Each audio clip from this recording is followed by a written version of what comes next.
Hello and welcome to another Laravel tutorial. In this basic series, we will implement a product management backend system for an online shop and also a front end where a user can place some orders. I prepared you this project, a sample project on GitHub. I put you the link in the description below.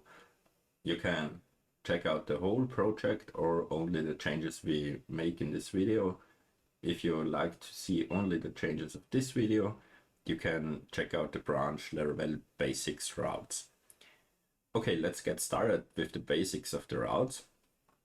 On each Laravel project you have the routes folder, and there are two important files, the api.php and the web.php. We will use the api.php for our routes to create a new product or to manage the products. And we use, or I created a product controller. To create a controller, open up a command line cd into your project and type in php artisan make controller, and then you can give it a name. I create a class controller only to demonstrate it, and the new controller is now here. That's the way like I created the product controller. Yeah. Okay, so and the routes. What's the concept of the routes? Here in our api.php file we define a route simply this way. The route has a type of HTTP of the HTTP method. There is a path and there is a class where it should link to. That's in our case the product controller class, and the function of the class which should be called if the route is called. Okay, so and in the product controller we simply do a debug log and we print out the function name, and we return a response, an empty response, but with the HTTP code created. If you like to use these constants here, you have to import the Symfony component responses. Yeah, that's the way you should do it. You shouldn't write here something like 201 or something. Just use constants as that's the cleaner way created. Okay, good. And the most important part here is we use the request as a parameter. Later on we like to extract the data of the product here and store it in our database, but step by step, that's the first step.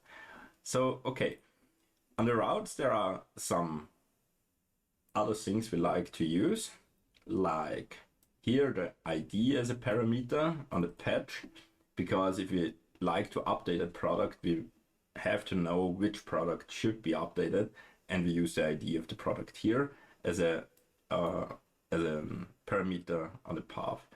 And to extract it in the controller we write here the ID and also the request, because on the body of the request there should be some updates for the product. Good. On the get route, in this case we don't have any parameters and don't have any specials. It's just a get for all products. And on the delete we also need an ID. Again, here is the ID in the path. It calls the product controller class on the delete method. Yeah, and there we go. Okay, let's see what's happening. I have to start the Docker containers and see the logs, because if you remember, when we run a Laravel application inside of a Docker container, we have to debug it inside of the Docker container. So the first thing I do here is docker compose up daemon, and this application is named Genius Coding.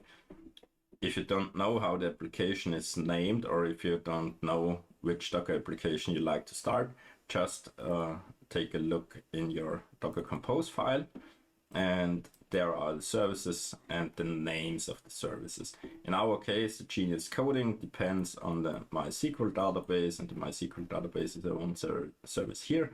And yeah, we simply have to run the Genius coding service, and it also will start the MySQL database. Okay. Oh, it's running and it's up to date. Okay, that's fine. So I write down here Docker. To get on the command line, I write down Docker compose execute Genius coding, the container name, and I like a bash.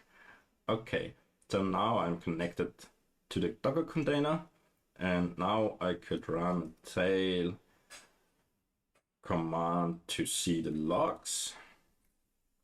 Yeah, and there we go. So the next thing is to try out our routes. To call them simply, I use Postman for this case, and there you have to write your base URL. This is in your case it should be localhost, and the port is for this project. Let me take a look. It should be 10500. Yeah, here it is. Okay, then the path is /API. It's /API because we defined our routes here in the API file. And then we like to call the product create. Let's fire this up. We create a, we got the status 201 for created. That's right. The response is empty, and here is the debug message that the function has got called. Yeah. Okay, let's call another one with a parameter. Let's say we like to update a product. Again, it's the base URL /API product /patch, and here is the ID, and we like to see a log entry with the ID. Let's fire this one up, and it says update 123. Okay, I also could write into 4 and 5, and I'm sorry. So here it is. It updates 1, 2, 3, 4, 5 because the update method gets called with the log debug, the function name, and the ID parameter. Okay, that's all for the basics of routes for the moment. So you could simply define it this way here, and you have to link it, or you like to link it in a controller, and inside of the controller there is your model or your business logic, what should happen in this case.